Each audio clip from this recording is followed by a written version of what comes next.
अस्सलाम वालेकुम दोस्तों, क्या हाल चाल है। यूके यूनाइटेड केरला नहीं, यूनाइटेड किंगडम, इंग्लैंड लंदन वाले जो है ना, उन्होंने कुछ नेशनैलिटीज़ के ऊपर मज़ीद सख्तियों का अंदिया दे दिया है। आज जब आप ये वीडियो देख रहे हैं, तारीख़ है आज 6 जुलाई।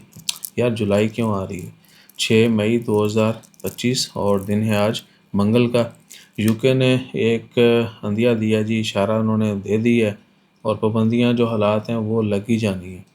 क्योंकि यूके में पाकिस्तानी, नाइजेरियन, श्रीलंकन और दीगर कुछ ममालिक के शहरी जो हैं, वो साल हा साल से उनकी असाइलम भी रिजेक्ट हो चुकी है, लेकिन वो वापस जाने का नाम नहीं लेते। स्टूडेंट वीज़ा के ऊपर जाते हैं और अपना स्टेटस जो है, जैसे वीज़ा एक्सपायर होता है, खली वली नथी, कोई चेंज नहीं वो करते, ना वापस जाते हैं, ना कोई अगला स्टेटस जो है ना वो देखने के ऊपर गौर करते हैं। और उसके बाद क्या है कि विज़िट वीज़ा पे जाने वाले जो हैं, वीज़ा ख़त्म होने के बाद वही उन्हीं के सारे।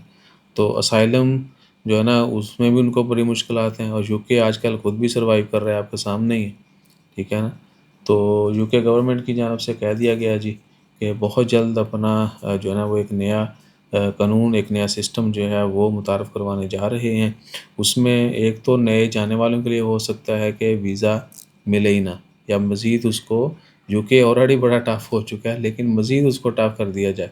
उसमें पाकिस्तानी सरफ़हरिस्त हैं, विज़िट वीज़ा हो गए, स्टूडेंट वीज़ा हो गए, ये जो ना बड़ी परेशानी हो सकती है हमें लेने के लिए। उसके बाद नाइजेरियन है और श्रीलंकन, ये यानी टॉप 3 उन्होंने कहा जी कि नैशनैलिटीज़ है जो वहाँ पे बहुत ज़्यादा इलीगल है। जेह्ड़े किसी दी गल नहीं सुनते, बस फलाना गया तो असीं भी यूके टुरसां जुलसां।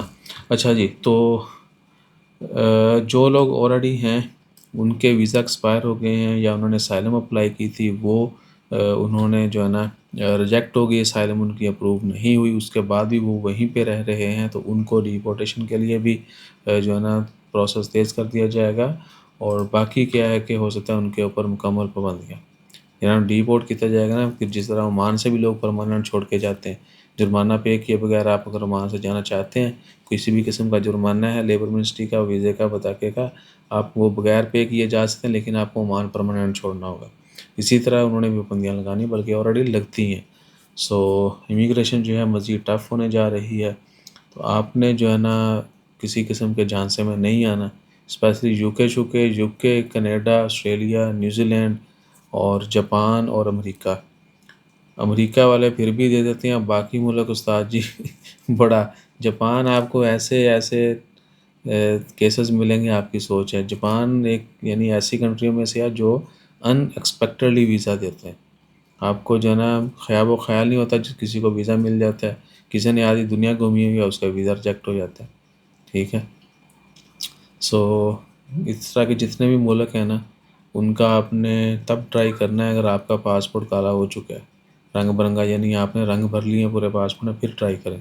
और आपका अगर जहाँ से भी आप अप्लाई करें वहाँ पे आपका मोस्टली जीसीसी से है या बाकी कुछ ममालिक से, अक्सरियत तो जीसीसी से अप्लाई करती है, ठीक है ना। अगर आपका यहाँ पे स्टेटस अच्छा है, काफ़ी अच्छा है, और कुछ ट्रैवल हिस्ट्री भी है, आपकी उम्र भी जो है ना वो बम्ब नहीं है। बम्ब उम्र का मतलब ये है कि 25-30 34 साल जड़ी ना, ये बहुत बम्ब उम्र है। इनके पास ज़िंदगी पड़ी होती कहीं भी सेटल होने के लिए, 5-7 साल कितने भी गुजार सकते हैं, स्पेशली 25-30-32 वाले। तो ये उनको पता है कि ये वापस जड़ा ना चांसेस घट ही नहीं। So that's it for now. अपना ख्याल रखें, दुआ में याद रखें, और बहुत केयर करें अपने टाइम की, पैसे की, और अपने जो है ना प्लान्स की। जज़ाकल्लाह।